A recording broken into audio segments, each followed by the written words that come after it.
salve a tutti, benvenuti a questa nuova live di Reni Retro, l'ultima per quanto riguarda la serie dedicata all'opera Special Program dell'amico Giuseppe di edicola8bit.com. Grazie di essere qui con me anche oggi. Oggi è sabato 14 gennaio 2023, sono le 17:24 di pomeriggio qui a Roma, ok? Quindi dobbiamo dare un'occhiata, dobbiamo sfogliare insieme quello che è l'ultimo e secondo me, tra virgolette, il migliore dei volumi dedicati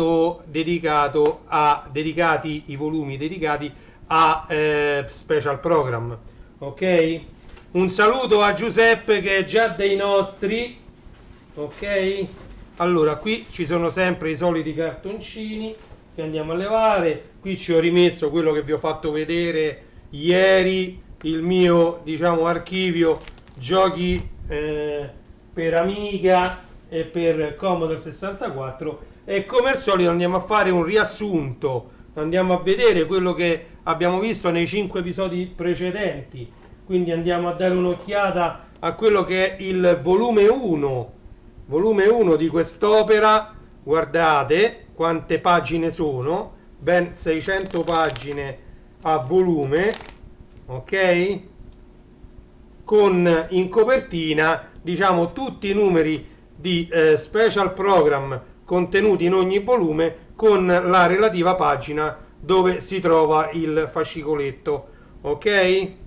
Quindi questo è il volume 1 di questa opera, ve la faccio rivedere per fare un breve riassunto, ok? Questo è il volume 1, spostiamo e mettiamo qui volume 1, andiamo a vedere il volume 2, sempre qui come se fosse un indice, tutte le copertine di tutti i fascicoli con le sottoscritto sia il numero che la relativa pagina, ok? Volume 2, la costina, vi faccio vedere la quarta di copertina, eccola qui, e vedete che tomo che è anche questo, ok? Andiamo avanti, andiamo a vedere il volume 3. Volume 3 era questo, stesso discorso, tutte le copertine, numero del volume e la pagina dove lo trovate. Anche questo c'ha la costina, numero 3, quarta di copertina, eccolo qua, ok? Volume 3, tomo volume 4, aspettate, allora, sempre stesso discorso, le copertine, numero del volumetto, pagina, e questa è la costina, numero 4 Special Program e la quarta di copertina. Questo era il numero 4. Numero 5, dove poi troviamo, diciamo, quelli che sono gli ultimi volumi. Qua c'è il terzultimo, finisce con il terzultimo volume prima che la collana chiudesse.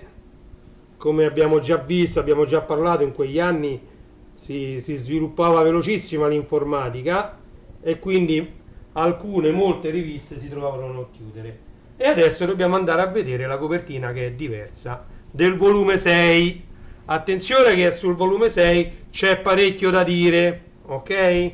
Lo vado a prendere il volume 6, la copertina è diversa, anche perché sul volume 6, a parte che ci sono gli ultimi 2 numeri di questa collana, ma poi il volume 6 è tutta diciamo farina del sacco di Giuseppe, cioè il volume 6 è un addendum, diciamo un'aggiunta a quest'opera, che diciamo lui poteva pure aggiungere gli ultimi 2 volumetti qui nel volume 5 e ne faceva 5 volumi, però non sarebbe stata un'opera completa, ci sarebbe mancato qualcosa, quel qualcosa che c'è nel volume 6, quel qualcosa che dà a quest'opera quella cosa in più che la rende tra virgolette, anzi no tra virgolette, che la rende proprio unica.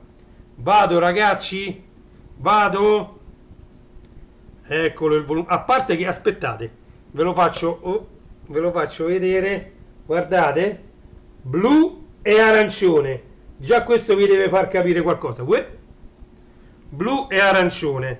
Noi siamo partiti con gli special program che erano arancione Commodore 64, blu Spectrum 48K, ZX Spectrum.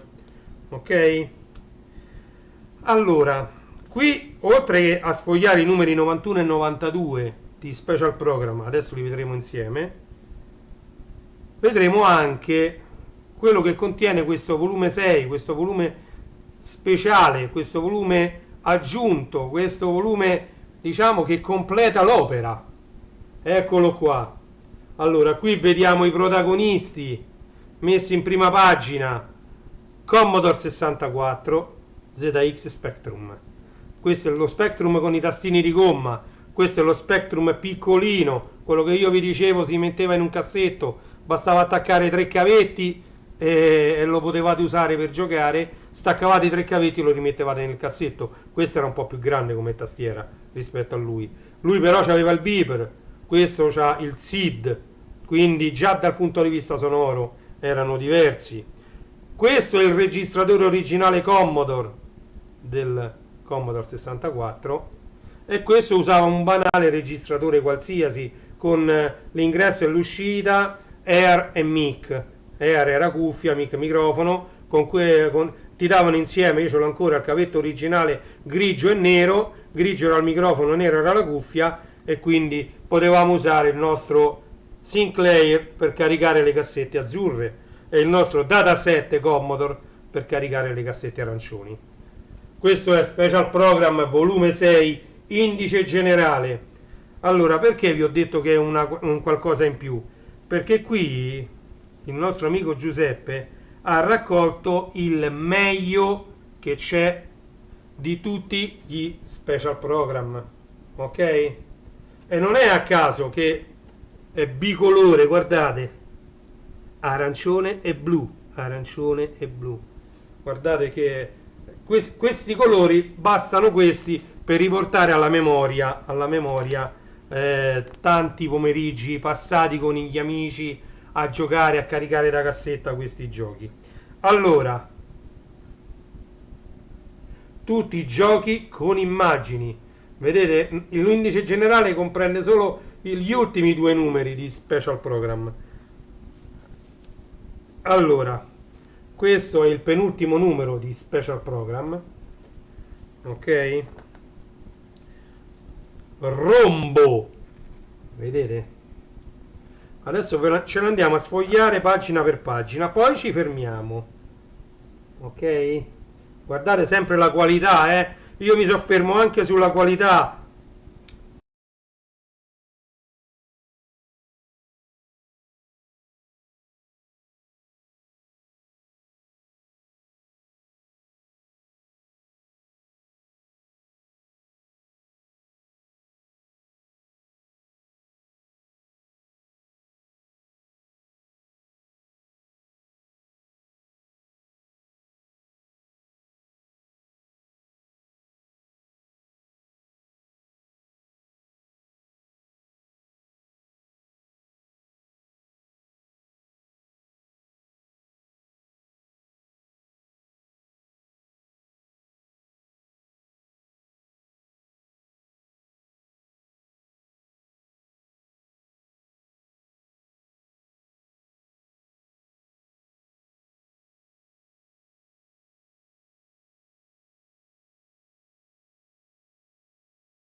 Prova, prova.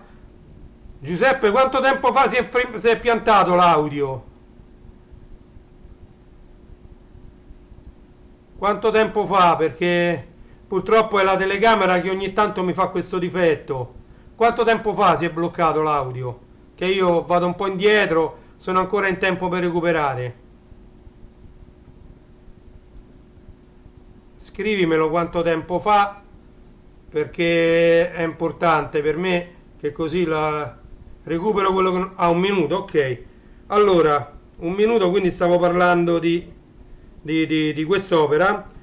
Allora, stavo facendo vedere appunto i giochi e stavo dicendo che in quell'epoca non aveva più significato far uscire i giochi su cassetta. Perché? Perché i giochi, io mi ricordo che uscì finanche Dragon Slayer su cassetta per Commodore 64. Non mi scorderò mai la scritta che compariva a schermo: Rewind till tape counter to zero, then press play on tape. Praticamente tu dovevi riavvolgere tutto il nastro fino allo zero, poi premevi play e quello ricaricava lo schermo, ok? Quindi ricaricava il livello. Poi che ne so, ti diceva rewind till tape counter to 20, then press play on tape, e tu lo rimettevi a 20 per ricaricare lo schermo, cioè era un disastro. Erano diversi i giochi che praticamente richiedevano questi caricamenti multipli. Un altro era un gioco di Kung Fu, mi ricordo. Poi mi ricordo Frank Bruno's Boxing, che caricava gli avversari, quindi i boxer avversari, tranquillamente da disco, cioè da cassetta. Con l'avvento del floppy disk questo problema fu risolto, perché era una memoria ad accesso casuale, non era sequenziale. Quindi, essendo una memoria ad accesso casuale, il programma da solo poteva andare a cercare il file che gli serviva e caricarlo. Quindi, con l'avvento dei floppy, il problema di fare i giochi a caricamento multiplo si risolse. Mentre su cassetta manda avanti, manda indietro, manda avanti, manda indietro, la gente si rompeva, si era stufata, non era, ne perdeva la giocabilità al massimo proprio, e quindi non ti veniva più voglia di giocare. Un altro gioco, mi ricordo che su cassetta richiedeva continuazione, andare avanti e indietro i caricamenti durante il gioco, era Leaderboard Golf, dove i livelli, le buche, le 18 buche venivano caricate da cassetta. Ogni volta che uno cambiava buca, press play on tape, andava a caricare la buca successiva. Cioè era un macello, non era fattibile. Infatti poi tutti questi riuscirono su dischetto e il problema si risolse. Però il problema è che queste riviste che uscivano su cassetta purtroppo dovettero chiudere. Allora, stavo facendo vedere anche tutti i giochi e la qualità, che rimane sempre la stessa, massima qualità di questi volumi. Siamo arrivati, ecco qua, una recensione di Parasol Stars, vedete? Una recensione di Parasol Stars, Space Crusade. Andiamo avanti. Grazie Giuseppe, che mi hai detto che se no sarebbe venuta tutta muta e avrei dovuto rifarla completamente la live. Io, perché tengo sempre sotto controllo le bande, adesso stavo vedendo l'opera e quindi mi ero un attimo distratto. Vedete? Vi avevo detto che vi avrei fatto vedere la qualità degli ultimi due numeri, di Special Program. Eccolo qua. Guardate, ovviamente la qualità è massima, la leggibilità, vedete, io adesso non so la telecamera se mette a fuoco, però la leggibilità è massima su queste pagine. Allora, c'era sempre la rubrica vendo, compro, cerco, trovo, che mi sa che qui, qui era riaumentata, tra l'altro. Ok, allora adesso io direi di fermarci, vedete? Allora, fermiamoci e poi ci andiamo a sfogliare l'ultimo numero. Qui casca la lacrimuccia, l'ultimo numero di Special Program, e poi ovviamente ci sfogliamo tutte le specialità di questo volume, del volume 6, ok, di quest'opera, che secondo me è il più importante di tutti. Però prima voglio farvi vedere, c'ho una sorpresa. Giuseppe me l'aveva chiesto. Io sono andato in soffitta, cerca, pesca, fai, dici, perché come vi ho detto, le mie cassette, i miei volumetti non esistono più dagli anni 90. Però, come vi ho fatto vedere in un altro episodio, esistono delle cassette che erano di mia moglie, indi per cui esistono anche dei volumetti, ne ho presi solo alcuni, perché ce n'ho diversi, Allora andiamo a vedere, a sfogliare un attimo questi sono originali anni 80/90, ok? Barra prima degli anni 90, i primi degli anni 90. Andiamo a vedere, questo è Etrusc Adventure per C64 e memorizzate bene, gruppo editoriale Jackson, ok? Questo è ovviamente, dall'altra parte c'è la pubblicità di Video Basic, C64 128, MSX, Commodore 16, VIC-20, Spectrum, e chi più ne ha più ne metta, come ho detto, all'epoca c'era di tutto di più. Vedete? Etrusc. Questi sono volumetti originali dell'epoca. Questo devo dire che si è conservato molto molto bene, devo dire la verità, Giuseppe, c'è questo su edicola 8 bit? Penso di sì, perché lì tu c'hai tutto di più. Se non c'è, io di questo purtroppo c'ho solo il volumetto, non mi pare che c'ho la cassetta. Vedete, qui ci stanno tutti i listati da copiare riga per riga, perché non c'erano altri sistemi.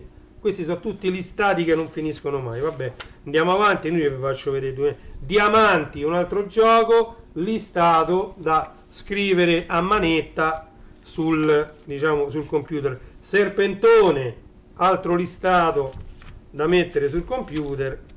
Poi vabbè, qua c'è sta una cartina e vabbè, disegni che all'epoca andavano per la maggiore, chi era bravo a disegnare mandava il disegno a queste riviste e loro lo pubblicavano. Eccolo qua, i tascabili Jackson, naturalmente. Queste sono pubblicità che hanno fatto la storia.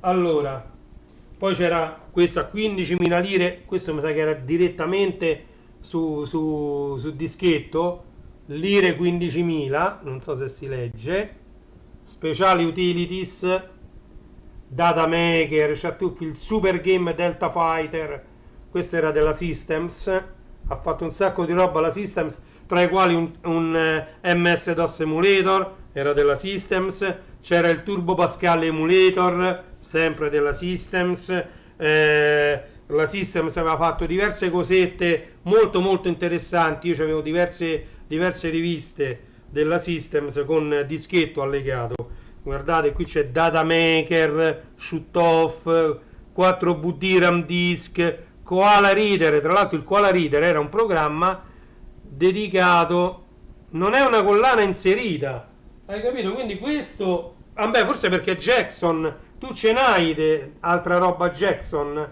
della gruppo editoriale Jackson, vabbè, comunque vuol dire che ti manca, mo vedremo. Allora, questo della Systems, stavo dicendo che il Koala Reader leggeva le immagini salvate col Koala Pad, quindi con il programma che sfruttava la lavagnetta magnetica, il mouse o il joystick per fare i disegni, e quindi Koala Reader ti permetteva di leggere quei disegni salvati col programma del Koala Pad. Poi c'è stava Disk Manager, Autorun Maker, praticamente Autorun Maker ti permetteva di fare dei programmi in Basic C64, però autoavviabili, praticamente li caricavi da dischetto e partivano da soli, serviva anche per evitare di fare load, poi scrivere run, eccetera. Ti facevano praticamente un programma poi avviabile automaticamente. Cruncher, l'antenato di WinZip, era un compattatore. Poi c'è stato Format Saver, Cross Reference, Graph Compiler, Renumber serviva per rinominare un programma, le righe di programma, uno scriveva sempre 10, 20, 30, 40, un programma basic che aveva sempre il numero di riga prima, la cosa basilare era quella, e questo ti permetteva di rinominare facilmente i programmi. Va bene, comunque queste sono tutte informazioni che esulano dall'opera, però volevo farvi vedere che esistevano tantissime riviste. Questo è Video Basic, sempre gruppo editoriale Jackson. Sì, molta Jackson, ma la collana che hai fatto vedere non l'ho inserita, mi è capitata, comunque sta tutta su Ready 64, ok? Quindi vuol dire che su internet si trova, ok? Video Basic numero 13, sempre gruppo editoriale Jackson. Ovviamente in quarta di copertina c'era sempre una pubblicità e faccio vedere. Oh, questa è la scrittura di mio zio Sandro, quindi questa era sua. Scusate, ma vabbè. Vabbè, questo era di zio Sandro, mi fa piacere nominarlo, mi fa piacere ricordarlo, perché molte delle cose che io so, molto merito del mio avvicinarmi all'informatica è stato anche suo. Non so se ve l'ho raccontato, ma quando io, il giorno della mia prima comunione, ricevetti il Commodore VIC-20, ebbi la fortuna che zio Sandro era stato invitato ovviamente alla festa di comunione. Mia zia Wanda e mio zio Alessio, i genitori di mia cugina Giada, che non ci sono più, né zia Wanda né zio Alessio, neanche zio Sandro, anzi li saluto se mi stanno guardando da lassù, un saluto affettuoso. Zia Wanda e zio Alessio mi regalarono il VIC-20, mentre mio zio Sandro era lì quel giorno. Noi dovevamo andare al ristorante, però c'era un gap di tempo tra andare al ristorante e la fine della messa, cioè la fine della messa era andare al ristorante, quindi andammo un po' a casa mia. Io all'epoca abitavo a Spinaceto, non me lo scorderò mai. Zio Sandro, io attaccai questo VIC-20 al televisore che avevamo a casa, e mio zio Sandro, prima ancora di insegnarmi come caricare un gioco, come fare un gioco, mi disse: guarda, tu questo lo accendi, fai questo, scrivi 10 print aperte virgolette, ciao chiuse virgolette, invio 20 go to 10 run, e quello cominciò a scrivere ciao ciao ciao ciao ciao ciao ciao ciao ciao ciao. Poi disse: guarda, mettici un punto e virgola prima cioè subito dopo il print, e quello cominciò ciao ciao ciao ciao ciao uno accanto all'altro. E allora lì mi si aprì un mondo. Da quello poi mi cominciò a fare: guarda, facciamo un'altra cosa, scrivi 10 print come ti chiami, punto interrogativo, sotto 20 input a dollaro, poi fai run, e quello dice come ti chiami, e c'era: vuoi vedere che te lo faccio riscrivere come ti chiami? Allora dice, stava, aggiungici 30 print a dollaro, e quello come ti chiami? Renato sotto. Vuoi vedere che ti faccio pure salutare? Allora aggiungici, invece che print a dollaro, print ciao tra virgolette virgola a dollaro. E allora mi veniva scritto: come ti chiami, Renato? Ciao Renato. Cioè, da quel momento nacque tutto. Vabbè, andiamo avanti a vedere sempre. Queste sono altre riviste del gruppo editoriale Jackson. Guardate, pure la gruppo editoriale Jackson se ne usciva con tantissime riviste. Noi adesso non le andremo a sfogliare tutte, perché non è lo scopo di questa live, però farvele vedere, diciamo. Vedi, Jason Soft Pijamarama, questo era il titolo originale di questo gioco, Pijamarama. Andiamo veloce. Video Software Disk Database C64 e 128, sempre qui sotto gruppo editoriale Jackson.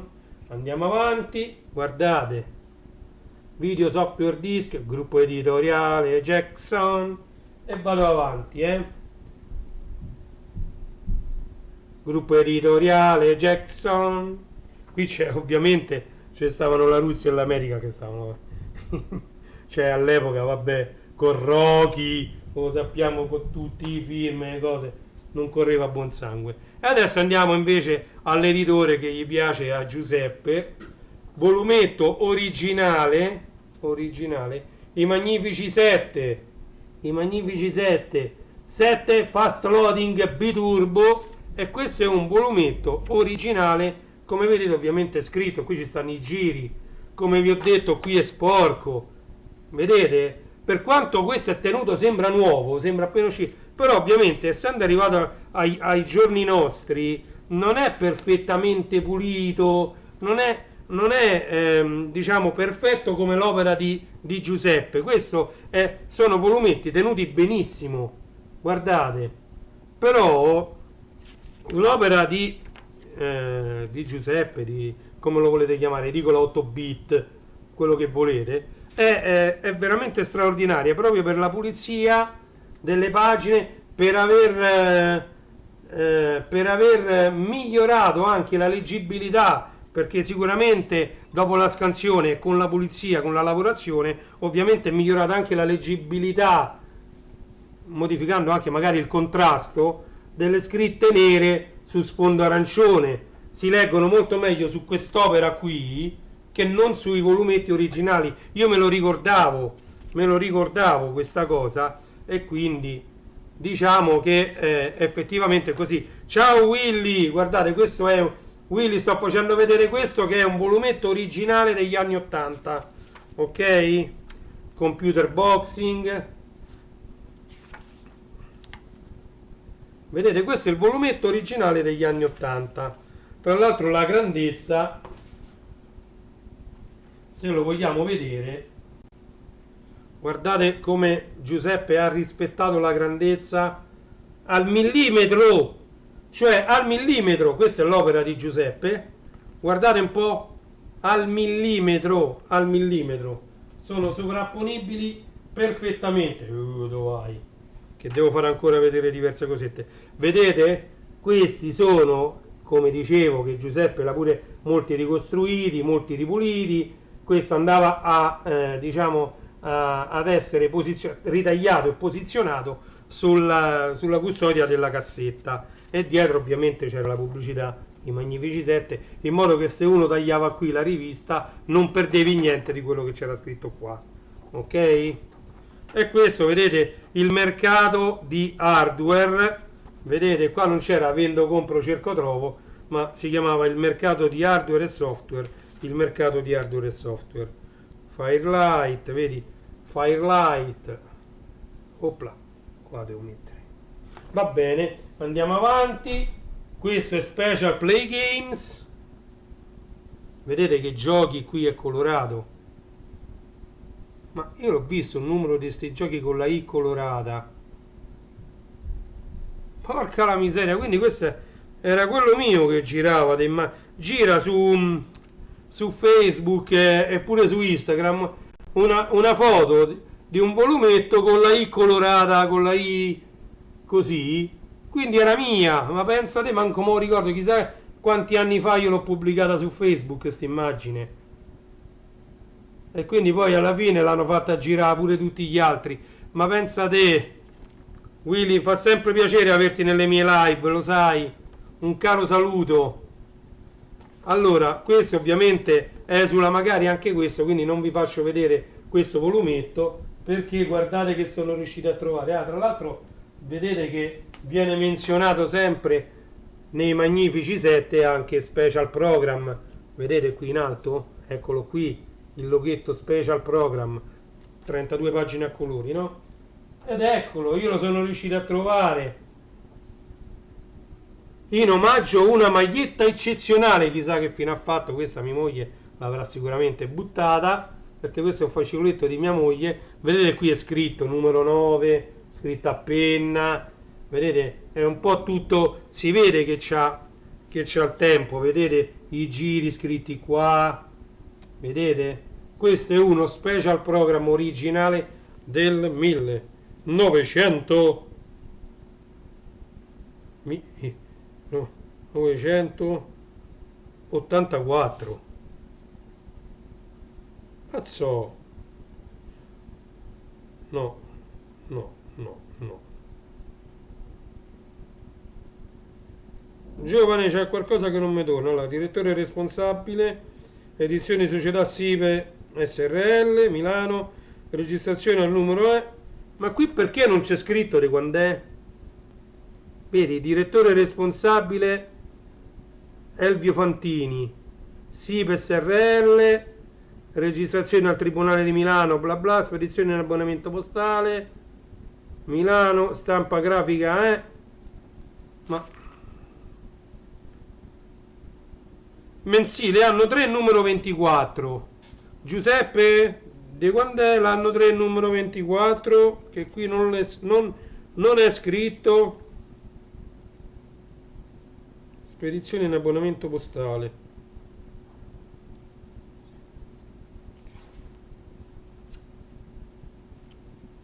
Oh, anno 3, numero 24.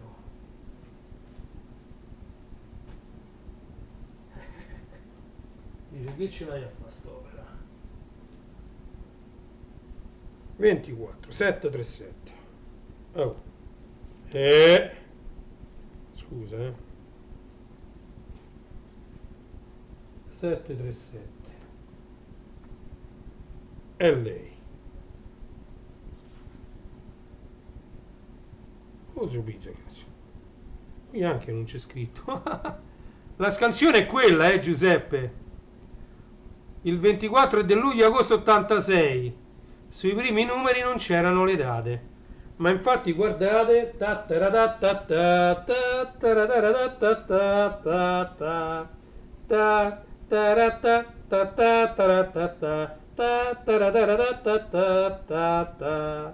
Vedete ovviamente che quella sull'opera, che è questa qui di Giuseppe, ovviamente è migliore in tutto rispetto a questa. Comunque le dimensioni, come vedete, sono rispettate. Ve le metto proprio una accanto all'altra, sono perfette. Ok? Lo sono andato a cercare apposta. Quindi rimettiamo questi così. Olea, olea. E quindi siamo andati a vedere anche uno special program originale del 1986. Ah, era quello che avevamo visto dove c'è stava pure Stardust. Vedete? Quando vi ho parlato delle cartucce che erano sia acceleratrici e servivano anche per copiare i giochi. Oh, guardate, questa era un'altra collana che a me piaceva tantissimo. Giochi di società della Logica 2000, mi pare. Sì, mamma mia, mi ricordo tutto a memoria io qua. Questa era la Logica 2000 che se ne usciva con queste collane. Giochi di società 2, ovviamente questo era il secondo, dopo il successo che ebbe Giochi di società e basta. Ok? E io ce l'ho su floppy, li passai tutti su floppy. Però vedete come arrivano ai giorni nostri. Questo è stato scritto a penna, col pennarello. Guardate, mo, per farvi capire, vedete qua tutto scarabocchiato. Arrivano così ai giorni nostri, perché all'epoca non pensavamo mai che nel 2022 o negli anni, dopo gli anni 2000 questa roba sarebbe diventata ricercata, cioè ci saremmo rimasti così tanto affezionati. E quindi veniva usata così, scarabocchiata, un po', vedete, questo non è un rosso uniforme, adesso la telecamera non lo rende, ma non è un rosso uniforme, ha delle macchie, ok? Purtroppo la telecamera non lo rende, mentre l'opera di Giuseppe è tutta pulita, sì. Allora andiamo a vedere, guardate, ce n'è un altro, guardate, questo addirittura è tagliato qua, del numero del special program, non mi chiedete perché, ma è tagliato, quindi questo è il mensile, anno 1, numero 5. E la miseria, guarda un po', tu c'hai ragione, qui non ci stanno, vedete, questo è il numero 5, non c'ha la cosa per la cassetta, né qui e né tantomeno qui ci manca tutto, qui vedete è una pagina vuota. Questo è il numero 5 originale, se quello era dell'86 luglio-agosto ed era il 24, questo sarà dell'85, boh. Vedete? Special program originale.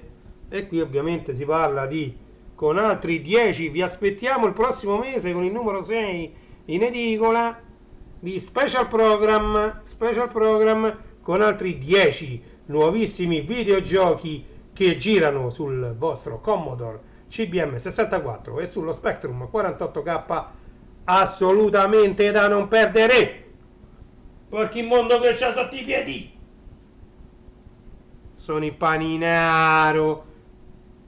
Altro numero di special program mensile anno 2, numero 17, fast loading biturbo. Attenzione, abbiamo la Maserati, ok? Spero che l'audio si senta ancora, vedete? Comunque quello che vi volevo far vedere pure qua, vedete, tutto scritto, non è che ce n'è una che sta in condizioni un po' meglio, vedete? Egyptian, questa anzi si legge quasi bene, questa rispetto a quell'altra, vedete? Oh yeah, Kung Fu, qua ci sono un po' di news, un po' di novità. Guardate che c'è qua in mezzo a sti cosi. 100 domande e 100 risposte sull'euro. Credito italiano, non c'entra niente. E quindi questo lo saltiamo a pie pari.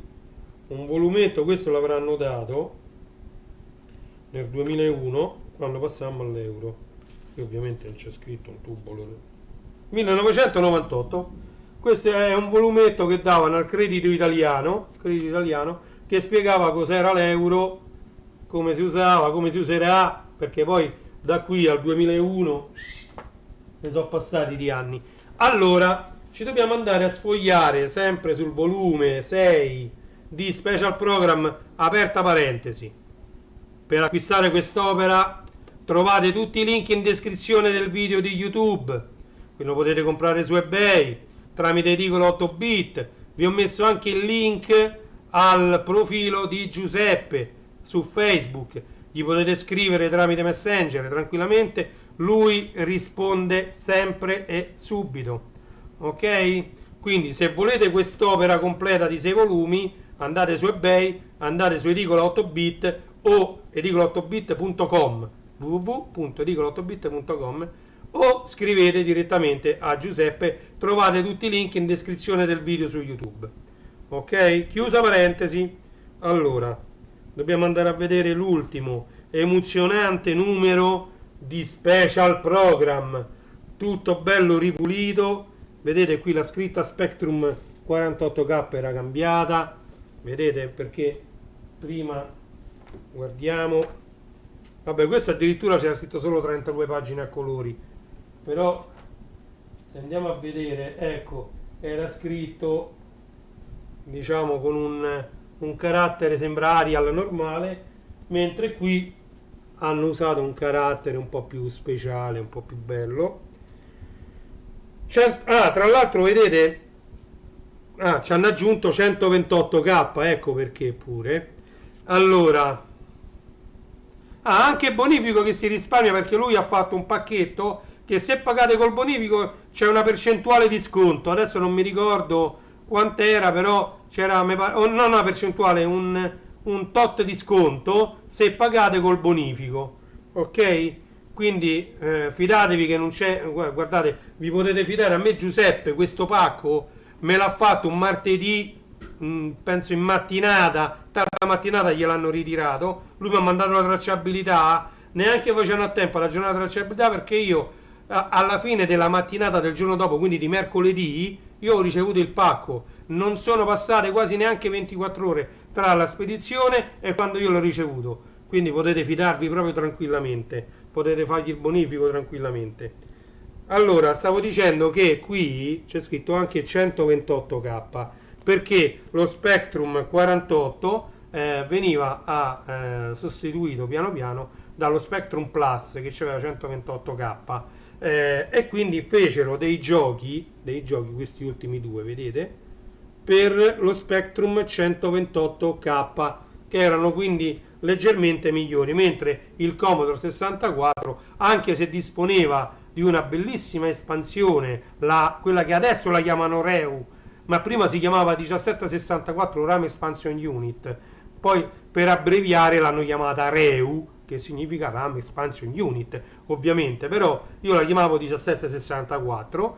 La 1764 è una bellissima espansione RAM, però poteva essere utilizzato dal 64 come disco virtuale, diciamo come una sorta di cache, chiamiamola così. Infatti veniva sfruttata dal GEOS, veniva sfruttata dai copiatori, veniva sfruttata, diciamo, non come memoria fisica del computer, come nel caso dello Spectrum 128k, che invece erano proprio 128k di RAM in più, ok?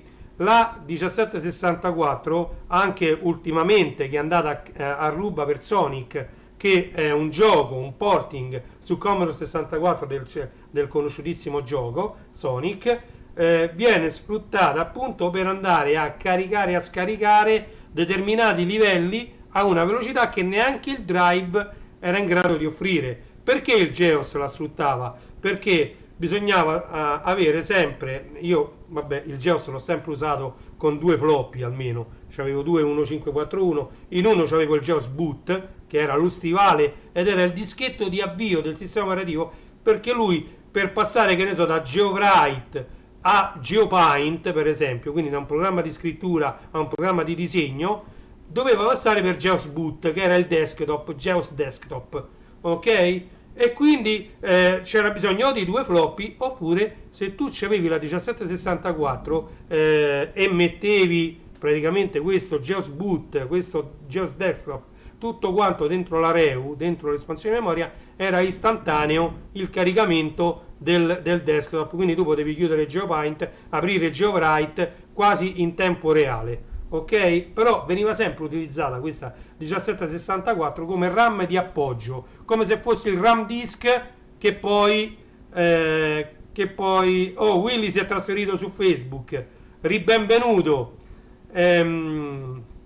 che poi verrà adoperato anche su Amiga. Amiga, io ci copiavo mezza BBS nel RAM disk, perché poi io quando passai addirittura all'Amiga 4000 mi pare che avevo 16 MB di RAM, se non 32, perché avevo le SIM, però c'aveva 4 banchi, 4, no, mi pare che avevo 16 MB di RAM, però la BBS, i file essenziali della BBS, del CNET Pro Evolution, mi pare che erano tutto compreso, ma neanche 4-5 mega, ok? Quindi io mi facevo il mio bel RAM disk, che il RAM disk andava a occupare RAM fisica della macchina, sul mio RAM disk di Amiga 4000 ci copiavo proprio in avvio del sistema operativo dentro la startup sequence, cioè ci avevo messo, anzi mi pare nella user startup, che lui andava dall'hard disk e copiava praticamente tutta la BBS sulla RAM.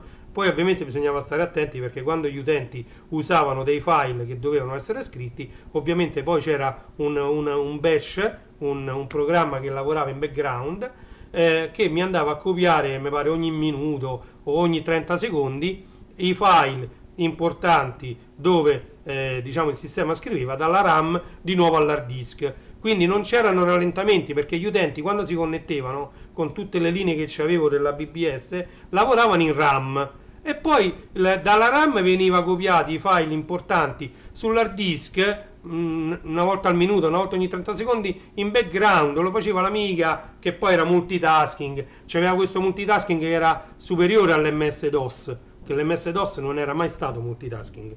Comunque sono tutte chiacchiere, 45 minuti, dobbiamo ancora sfogliare tutto questo. Allora andiamo a vedere l'ultimo numero di Special Program. Un po' di buio ossigeno anche per noi, cari lettori, che dopo aver scoperto le chiavi di accesso ai nostri giochi insieme in cassetta siete passati a vedere cosa offre il mercato, approfittando delle nostre recensioni. Questo mese vi vogliamo dare un assaggio di due ingredienti che sono protagonisti, Elvira 2 e Alien Storm, ma anche Heimdall sembra fare succede il principio Red, giorno dopo giorno, anzi notte dopo notte. Vedete? Questo è l'ultimo menu della rivista, l'ultimo indice, andiamocelo a vedere e poi vi faccio vedere. Ovviamente quello che vedete, no, di qua, come, no, preferisco fare così, guardate, quello che vedete qui sopra, qui, che si sfoglia da solo, è questo volume qui, ok? Quindi quel volume che vedete le pagine sfogliarsi in automatico è questo volume qui, sono le scansioni di questo volume qui. Il buon Giuseppe mi ha passato io gli ho chiesto, lui me l'ha passato gentilmente, un PDF in bassa risoluzione, perché non mi serviva in alta risoluzione, mi bastava in bassa risoluzione, e ve l'ho messo lì che gira. Guardate, questo è l'ultimo numero di Special Program, l'ultimo numero. Ovviamente sempre pubblicità anche ad Hit Parade della stessa casa. Task Force 1942, vedete c'è scritto 42, non lo voglio aprire tanto perché non mi va assolutamente di rovinarli questi volumi. Guardate, Elvira 2, poi uscì pure Elvira 3, questo è Elvira 2, guardate, Alien Storm, grandissimi, grandissimi. Heimdall, altri titoloni, nonostante fosse l'ultimo numero, anche se secondo me loro non se l'aspettavano che fosse l'ultimo numero questo. Cioè, ovviamente queste riviste venivano chiuse. Guardate quanti annunci ancora dentro la rubrica vendo, compro, cerco, trovo. Vedete? Questo è la custodia dell'ultima cassettina e questa pagina è stata costruita da Giuseppe. Vedete? Il nostro Commodore 64 e il nostro ZX Spectrum 48K con i tasti di gomma. Allora,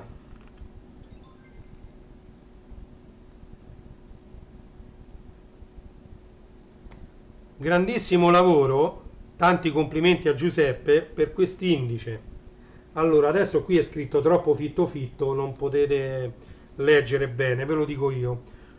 Per ogni singolo titolo, per ogni singolo gioco c'è scritto su quale volume lo trovate diciamo chiamiamola recensione, la spiegazione, ok? A che pagina sta, poi il numero della rivista proprio di Special Program, su quale, cioè il numero di questo di Special Program, su quale Special Program è uscito e in che data è uscito il volumetto, ok? Quindi questo è stato un enorme lavoro, mettere insieme in ordine alfabetico tutti quanti i giochi che sono usciti su Special Program, mettendoli, quindi ovviamente lui sapeva su quale dei 5 volumi, anzi 6 perché qua ce ne stanno 2 di volumetti Special Program, quindi su quale dei 6 volumi sta, però scrivendo anche il numero della rivista e l'anno col mese in cui è uscita la rivista. Grandissima. Numero dicembre 92, io avevo già il PC passato da Amiga da poco. Nel 92, tu calcola che no, io avevo Amiga. Nel 92 ero un grande amichista. Io il PC lo comprai nel 94.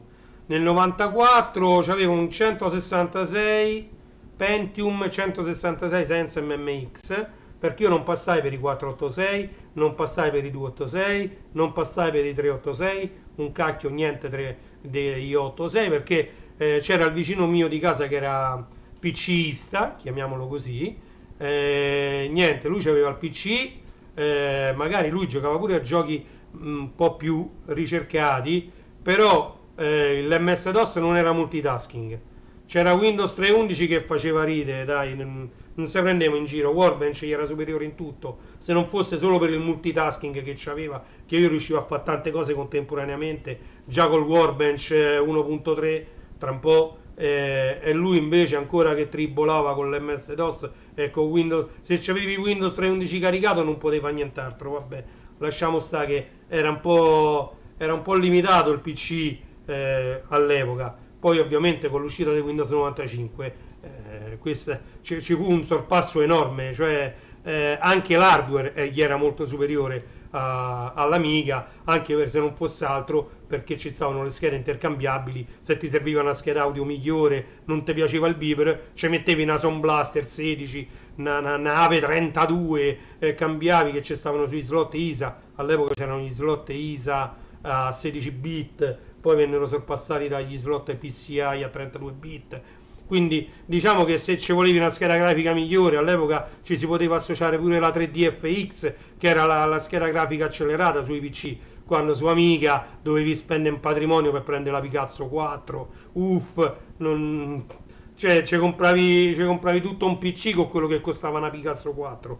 Quindi ci fu il sorpasso completo, anche perché la Commodore non forniva, non costruiva più niente, erano sempre hardware di terze parti, non era più Commodore a creare le periferiche e le schede per Amiga, ma erano tutta roba di terze parti che erano venuti, avevano in mano gli schemi di Amiga, di come funzionava l'hardware di Amiga, e quindi potevano fare schede video. La Concierto che era la scheda audio a 16 bit per Amiga, perché fino a quel momento l'Amiga dal punto di vista audio era superiore, cioè aveva un audio stereo col Pro Tracker e con l'Octamed ci lavoravamo a 4 e a 8 tracce, era una cosa spettacolare Amiga, Mi sa che io ho speso tanto per il 486, non ricordo, sì, i 486 costavano parecchio, perché col 486 ci dovevi purtroppo comprare per forza pure il monitor, cosa che con Amiga non succedeva,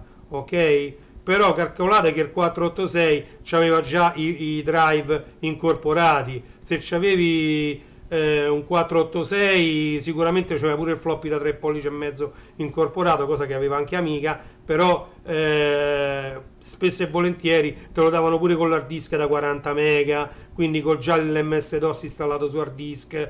Amiga per mettere l'hard disk bisognava, non era facilissimo, dal 600 in poi è diventato un po' più facile mettere gli hard disk su Amiga, perché il 600 c'aveva il controller IDE, il 4000 c'aveva il controller SCSI pure, insomma, però bisognava spendere qualche lira in più. Ci fu in quegli anni proprio, però parliamo 92, 93, 94 fino al 95, 96, che poi i PC, diciamo proprio grazie a Windows 95 che poi diventò Windows 98, anche se il 95 negli anni fino al 98 uscì il 95B e il 95C. Il 95C supportava anche l'USB che nel frattempo era nata, mentre su Amiga l'USB nacque 100 anni dopo, perché abbiamo voluto fare l'interfaccia USB per Amiga, noi nostalgici, ma Amiga non ci ha mai avuto l'USB. L'USB fu una comodità enorme per il PC, perché ti permetteva di attaccare mouse, tastiere, webcam, stampanti, di tutto a una stessa porta, mentre invece prima diventavamo matti e sulla seriale c'era il modem, e sulla parallela c'era la stampante, e sull'altra seriale, quella piccola, c'era il mouse, cioè diventavi matto con tutte queste porte. Invece poi uscì l'USB, fermi tutti, mettiamo in cascata, potete mettere fino a 128 periferiche, gli hard disk USB, i lettori CD USB sui portatili, cominciato a uscire tutto USB, ok? E quindi poi l'USB diventò sempre più, diciamo, avanzata come porta, e a quel punto siamo arrivati all'USB-C di adesso, che è lo standard mondiale. La Apple si è piegata, anche lei dovrà mettere sui telefonini e su tutto quello che produce sta USB-C, perché è stato firmato l'accordo a livello mondiale che tutti i cavi, carica batterie, impicci, imbrogli dovranno avere l'USB-C nell'arco di 2 anni. Quindi diremo addio a 2000 carica batteria, ma ce l'ha il cavo dell'Apple, il cavo del telefono, quello, di quell'altro, no, tutti quanti ci avremo l'USB-C, sui PC ci saranno solo USB-C, quindi ci scorderemo la vecchia presa USB, quella grossa, per intenderci questa qua, questa se la scorderemo, saranno tutte USB-C, quelle piccoline che come le metti non c'hanno verso, quindi quello sarà il futuro. Quindi queste informazioni che trovate in queste pagine sono state tutte cercate, compilate, fatte a mano da Giuseppe. Ecco perché vi dico che questa è un'opera unica e questo volume è unico. Ok? Poi guardate qua che cosa ha fatto. Allora, non contento di aver fatto un'opera spettacolare, di aver pulito una per una 3000 pagine, non lo so, perché poi ci stanno pure queste altre, vabbè, comunque 3000 e mettiamo che queste sono altre 500 pagine, 3100 pagine tutte pulite, ok? Non contento, è andato gioco per gioco, sia per Commodore 64 che per Spectrum, si è andato a cercare il titolo originale, perché come vi ho detto sempre in tutte le live, i titoli di questi giochi, vedete, Strike, Stripe, Run Out, qua che c'era scritto Kung Fu Kid, eccetera, erano tutti inventati da chi faceva la rivista. Però i giochi esistevano, non è che non esistevano, che loro si sono inventati pure i giochi, se no è finito che era una rivista semi-pirata, questa qua. Esistevano e c'avevano un titolo, e qui c'è tutto l'indice dei giochi con il titolo originale da una parte, questo, e il titolo sulla rivista quest'altro, capito? E sia per Commodore 64 che per ZX Spectrum 48K Giuseppe ha fatto un lavorone ed è andato a cercare per ogni gioco il titolo sulla rivista, il nome sulla rivista del gioco e il nome originale del gioco che esiste e che troviamo per esempio su c64.com. Ok? Guardate, pagine fitte di titoli dei giochi con da una parte il titolo del gioco sulla rivista e dall'altra il titolo originale che troveremo con cui è uscito il gioco in commercio. Ok? Guardate, altre pagine, incredibile, pagine e pagine di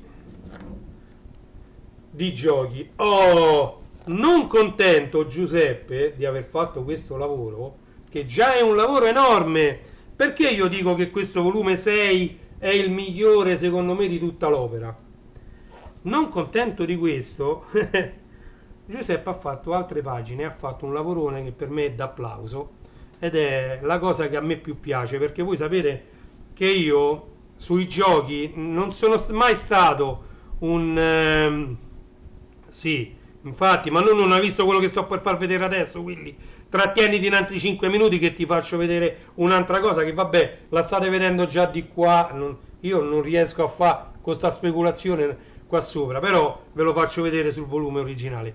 Allora, vi stavo dicendo, a me non sono mai stato un grande videogiocatore, mi piace sempre di più programmare, smanettare, sistemare, sistemista, sono diventato sistemista, non ero un grande... Mi piacevano però dei giochi, le presentazioni dei vari crackers, dei vari pirati che avevano craccato il gioco, dei vari, diciamo, le demo introduttive fatte dal cracker di turno. Ok?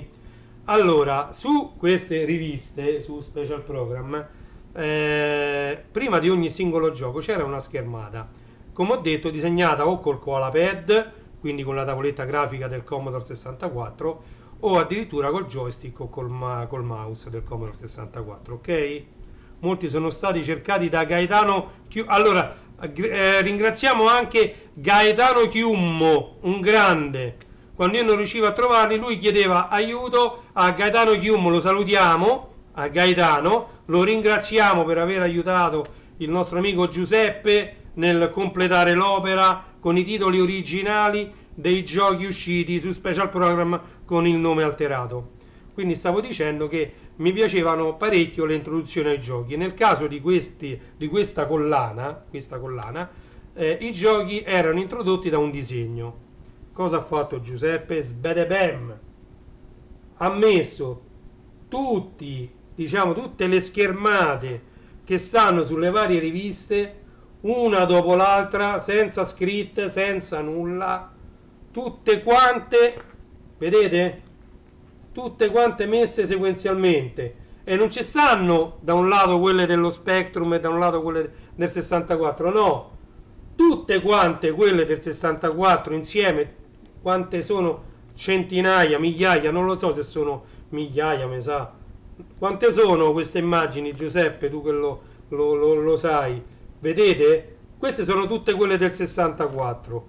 Vedete, queste, io mi riferisco a queste immagini qui, disegnate col qual... Poi c'è sta pure l'immagine del gioco, ovviamente, Quindi c'era la presentazione, vedete pure questa presentazione qua, questa compariva quando caricava da cassetta la presentazione dell'opera, perché prima dei giochi c'era la presentazione dell'opera, e questo compariva durante il caricamento del menu di caricamento.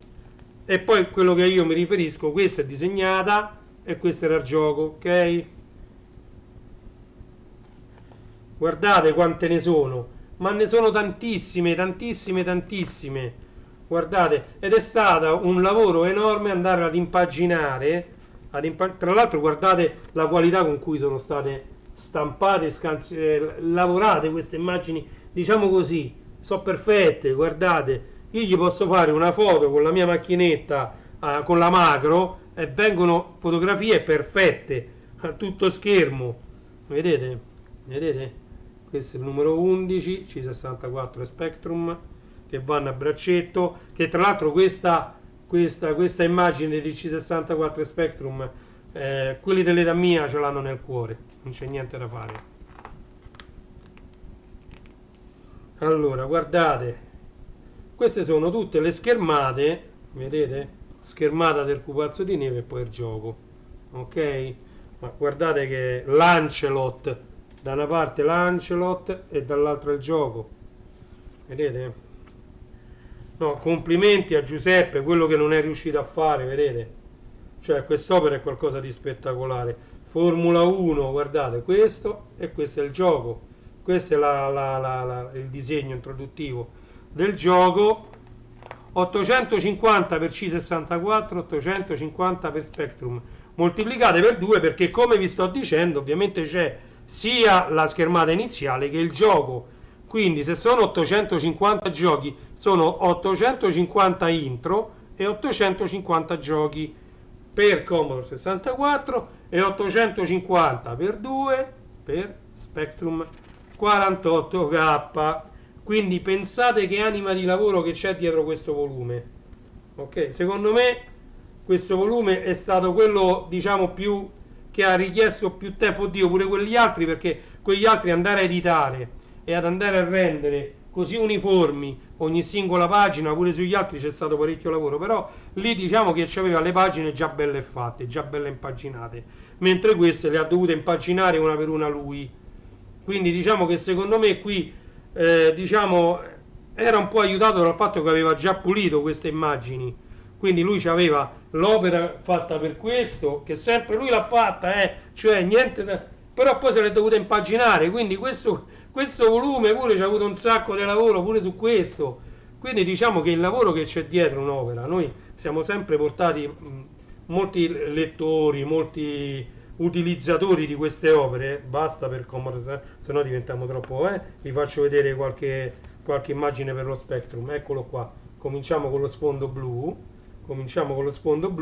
e questi sono... Allora, molti utilizzatori, molti lettori, molti fruitori di opere non si rendono mai conto di quello che c'è dietro. Io invece, per mia indole, per come sono fatto, mi immagino sempre quello che c'è dietro, che ne so, un vinile, quello che c'è dietro un libro, quello che c'è dietro un quadro, quello che c'è dietro una qualsiasi cosa, pure una pellina dell'albero di Natale, un pastorello del presepe, quello che c'è dietro, perché prima di fare questo stampo, che poi ne stampano 1 milione di pezzi, e c'è sta sempre qualcuno che ha fatto lo stampo per questo. Quindi io mi metto sempre dietro al processo produttivo e vedo il lavoro che c'è, vedi?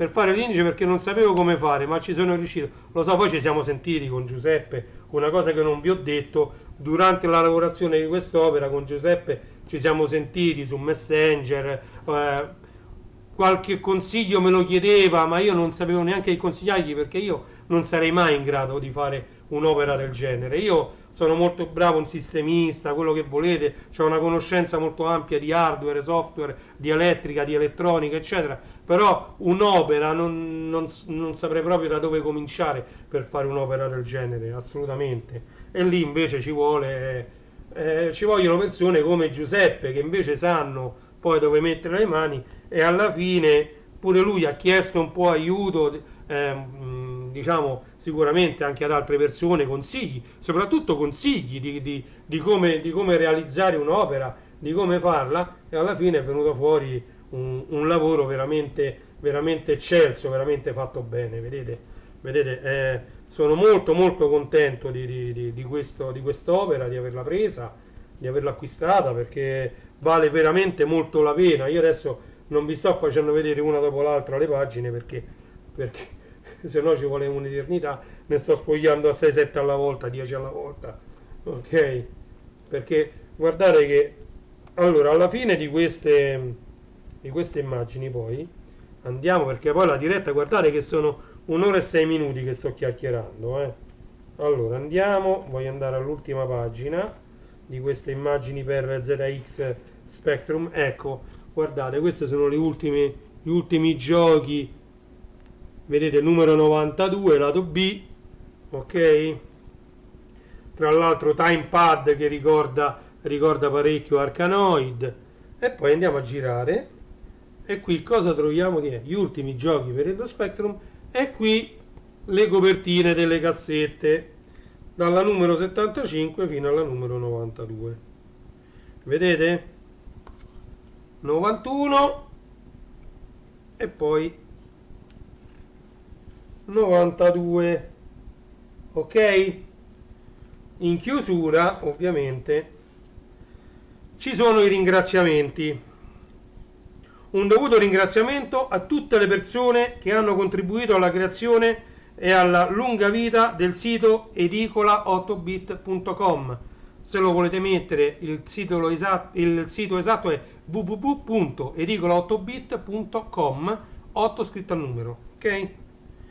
Prima tra tutti il webmaster Michele Fochi, senza il quale non sarebbe stata possibile mettere il primo mattone e poi proseguire in questa folle ma incredibile avventura. Vi ripeto che Edicola 8 bit è un sito unico nel suo genere, dentro ci sono tantissime riviste, non lo so quanti gigabyte stiamo, ma occupano un sacco di spazio. Se volete c'è pure la possibilità di scaricare tutto il sito, cosa che molti non danno, quindi Edicola 8 bit vi mette a disposizione tutti i PDF, tutto il sito, tutti i punto tap di tutte le cassette, ma è stato un lavoro enorme, oltre 10 anni, mi pare che questo è l'11° se non il 12° anno, se non mi sbaglio, che Edicola 8 bit sta online, quindi sono tantissimi anni, tantissimo lavoro dietro un sito, www.edicola8bit.com, ok?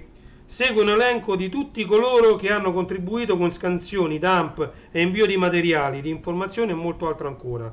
Mi scuso se ho omesso qualcuno, ma siete stati davvero tanti. Giuseppe Di Lillo, by Sovox, www.edicola8bit.com, novembre 2022. Ok? Sì, io vi faccio vedere sempre pezzi di storia. Willy, allora io comincerò a fare le live tutte le mattine. Ho da farvi vedere talmente tanto materiale, ma talmente tanto materiale che addirittura penso che non mi basti nemmeno una diretta al giorno. Vedremo che se c'è parecchia affluenza, io magari ne faccio una la mattina, il pomeriggio io ho libero soltanto dal lunedì al mercoledì per adesso. E neanche è sicuro il lunedì, perché quasi sicuramente il lunedì del pomeriggio devo andare a prendere mia figlia, quindi pure il lunedì se ne andrà, e quindi ci avrò martedì e mercoledì, magari 2 volte a settimana le faccio pure pomeriggio, ma ci sarà tantissimo da vedere, da sapere, da scoprire, e lo faremo insieme, perché voglio sfruttare tutto il materiale che adesso sta catastato da tutte le parti, tutto il materiale che ho. È arrivato il momento di farlo vedere, visto che diciamo il mio sogno, il mio desiderio di creare un'associazione culturale fisica, vera, reale, avere uno spazio di almeno 200 metri quadri a disposizione è sfumata, perché costano troppo i locali, costa troppo qualunque cosa. Allora ve lo faccio vedere virtualmente tramite una webcam e poi vedremo se piacciono queste cose. Io sono invogliato a farne sempre di più, ok? E il 2023 io lo voglio impiegare proprio per questo, per condividere con voi tutto ciò che ho, tutto ciò, ed è davvero talmente tanto materiale che voi non avete idea, tra fumetti, tra retro computing, che voi sapete c'ho una collezione di retro computing che non è neanche archiviata per quanto è grande, quindi i fumetti ci ho detti, giocattoli dell'epoca di tutti i tipi, giochi da tavolo, riviste, fanzine, ragazzi, vinili, cassette. C'ho talmente tante, oltre 1000 passa cassette, non lo so quante ce n'ho di queste di audiocassette. Poi c'ho le videocassette, perché non condividere con voi anche le videocassette? Sono pieno di CD-ROM audio, sono pieno di DVD, Blu-ray disc, sono pieno, cioè c'ho materiale, senza tralasciare un'altra mia passione, che è questa, i Lego. C'ho un sacco di Lego, di cose, di farvi vedere. Bisogna che io rimetto in piedi il mio PC di Lego, che trovate su Facebook dentro le fotografie ai miei album. Ci sono le foto del mio PC di Lego, bisogna che lo resuscito, ci metto dentro un PC più moderno, lì si tratterà di spendere qualche lira, ci metto dentro un i5, un i7 e lo utilizzerò magari al posto di questo che già ho, e quello diventerà il mio PC principale, un PC di Lego. Sono tante le passioni che voglio condividere con voi durante questo 2023. Spero con tutto il cuore che questa cosa che io sto facendo piaccia, che venga condivisa e che raggiunga parecchie persone. Qui addirittura c'è tutta una pagina dove Giuseppe spiega l'importanza di preservare la memoria a 8 bit. E poi qui ci sono proprio in ultima pagina, proprio sul cartoncino, ci sono i ringraziamenti. Giuseppe, che dici? Li leggo i ringraziamenti? Vabbè, li leggo, non è tantissimo. Vi trovate innanzi ad un lavoro mastodontico effettuato tra ottobre e novembre 2022. Ho editato una per volta tutte le 2944 pagine che costituiscono l'intera collana di Special Programs, catalogandone i contenuti, creando un indice generale e molto altro. Non essendo un professionista, ho cercato con i miei limiti di realizzare questo lavoro nel miglior modo possibile. In particolare si ringraziano Giancarlo Baldi per avermi prestato ben 80 numeri della collana nell'agosto 2016, consentendomi di scansionare ex novo le riviste, e Roberto Gregorini per aver messo nel mese di ottobre 2022 a disposizione del progetto 9 numeri, il numero 8, 10, 11, 12, 14, 15, 48, 50 e 54. Soltanto 3 numeri, 6, 39 e 75, che costituiscono vecchie scansioni da me effettuati nel 2012, non sono state sostituite, ma ho cercato di offrirvele ripulite al meglio. Vorrei inoltre ringraziare in ordine alfabetico chi mi ha fornito preziosi consigli, info e supporto per creare questi volumi. Luca Antignano, Madrigal.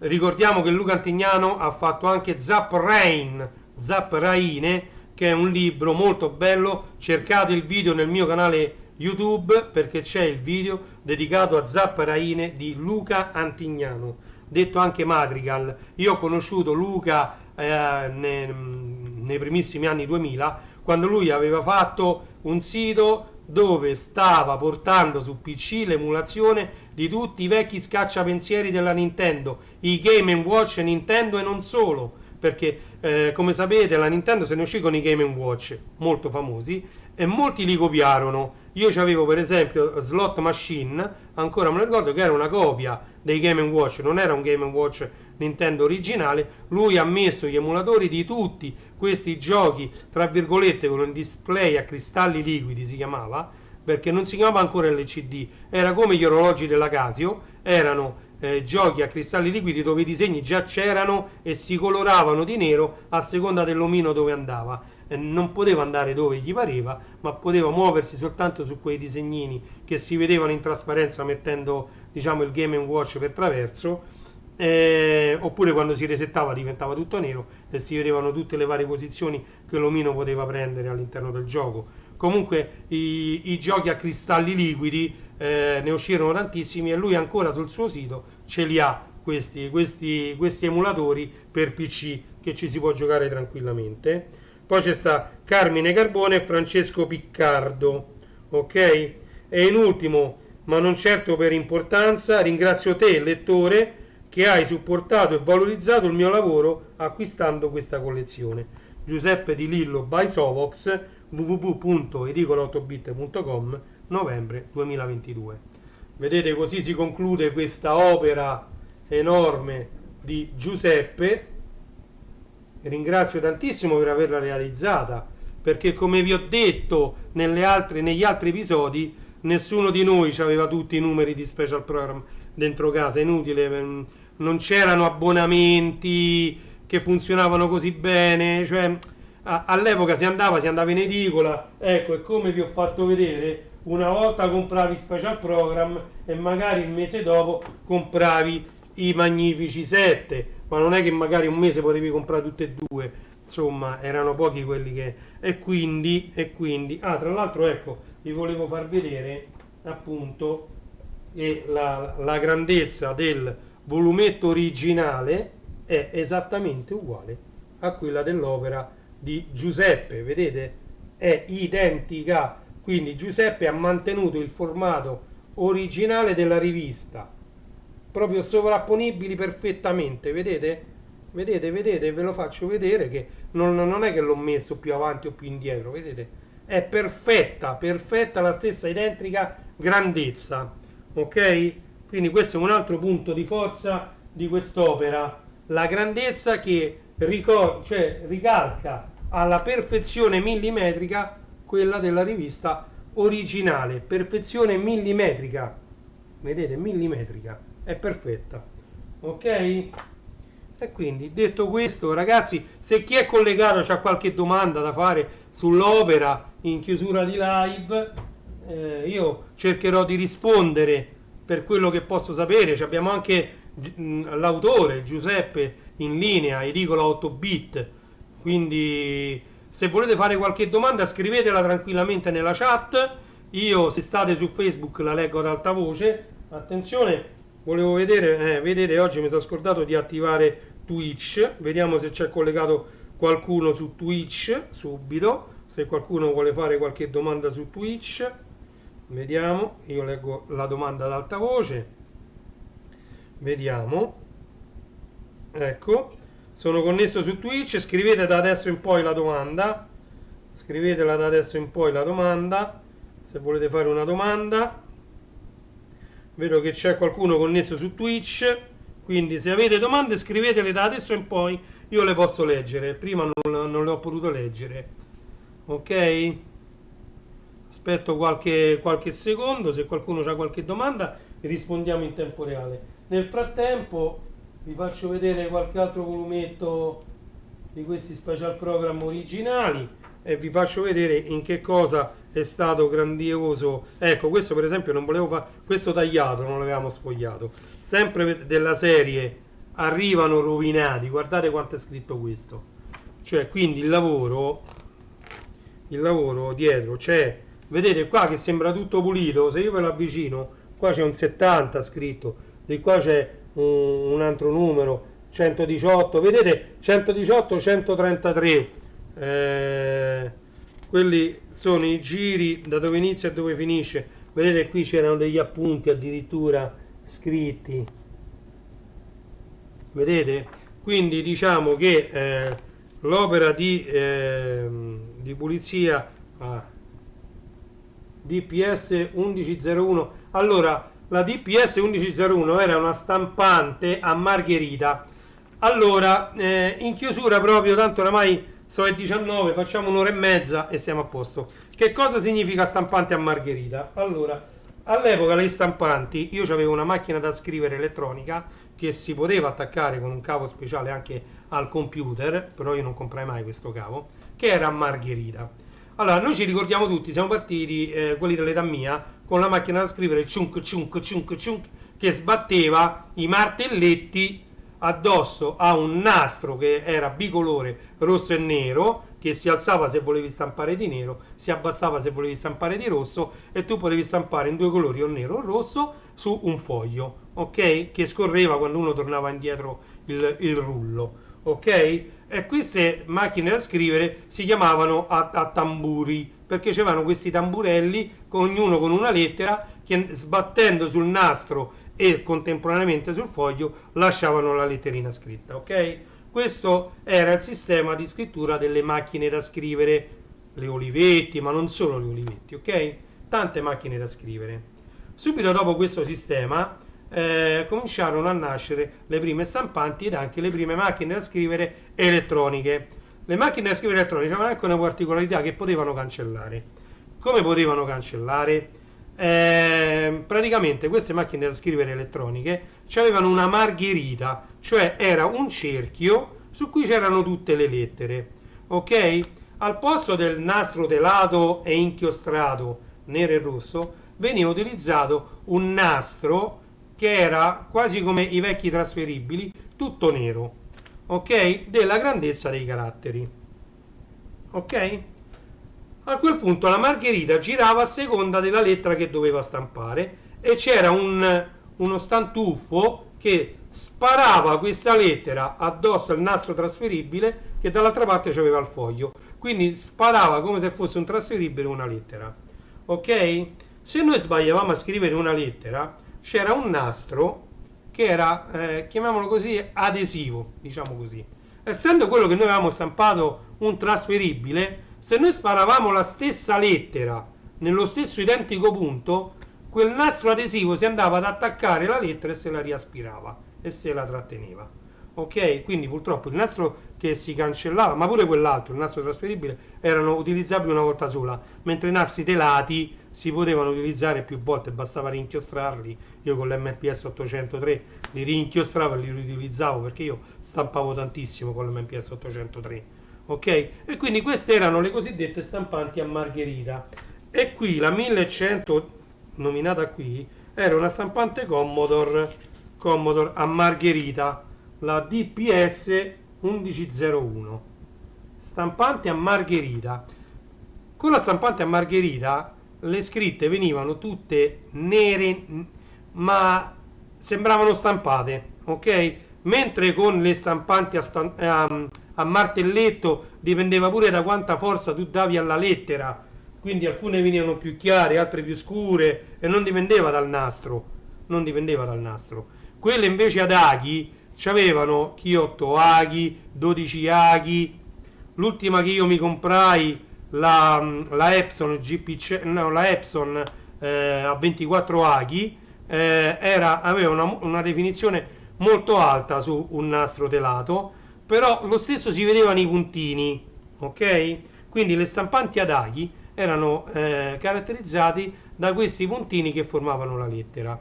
Quindi la migliore come qualità era la stampante a margherita, però la stampante a margherita, proprio perché aveva una margherita di lettere, non poteva essere grafica, mentre l'MPS 803, come vi ho fatto vedere, stampava benissimo anche la grafica. Ora vi ho fatto vedere una cosa semplice, che era sto dischetto, ma anche le lettere, vedete, poteva scriverle come ci pareva, poteva fare le cornicette. La stampante a margherita queste cornicette così non le poteva fare, mentre le stampanti ad aghi tranquillamente potevano creare della grafica. Ok? Ecco, per questo che le stampanti a margherita e le macchine a scrivere a margherita venivano utilizzate solo per del testo. Va bene, non ci sono state domande, ci siamo levati questo in più preso da un volumetto, pensate, degli anni 80 di Special Program. Mi ha fatto parlare anche della mia esperienza con le macchine da scrivere normali, macchine da scrivere elettroniche a margherita, stampanti ad aghi, 8 aghi, 12 aghi, 24 aghi, eccetera. Vi ho fatto, diciamo, un po' quella che è la mia esperienza. Io, come sapete, condivido la mia esperienza. Siamo arrivati in finale di live. Vi invito a visitare il sito www.edicola8bit.com.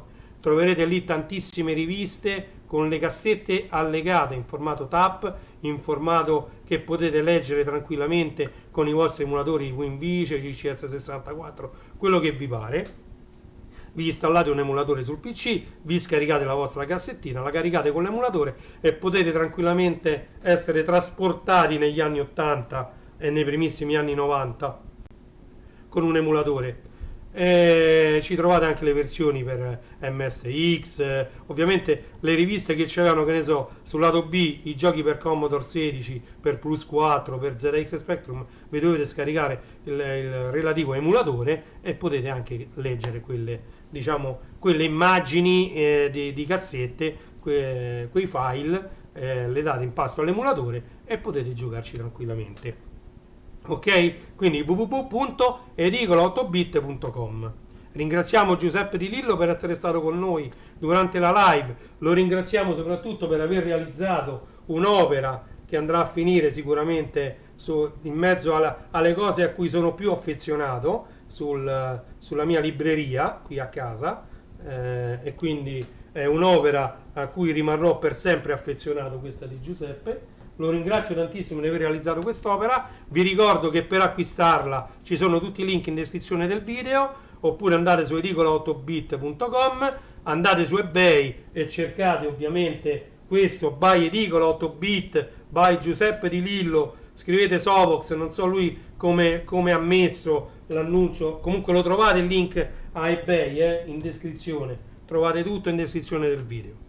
Andate pure sul sito classe74.it, che è il mio sito principale su cui metto a disposizione dei link ad Amazon, a prodotti in vendita su Amazon, però più ordinati, più organizzati, più classificati, insomma più immediati.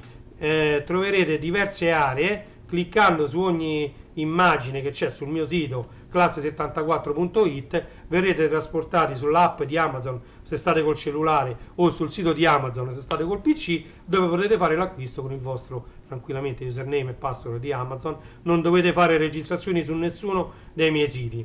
Un altro sito a cui sono molto legato è legolando.it, dedicato al mondo dei Lego, quindi che vi ho detto sono molto affezionato anche al mondo dei Lego. Andate anche su starwarsstore.it, che è un sito enorme dedicato alla galassia lontana lontana, a guerre stellari, ok? Quindi andate tranquillamente pure su starwarsstore.it. Poi io, essendo un patito di musica diciamo a 360 gradi, non potevo non fare un sito dedicato alla musica, ed è renijstore.it, renijstore.it.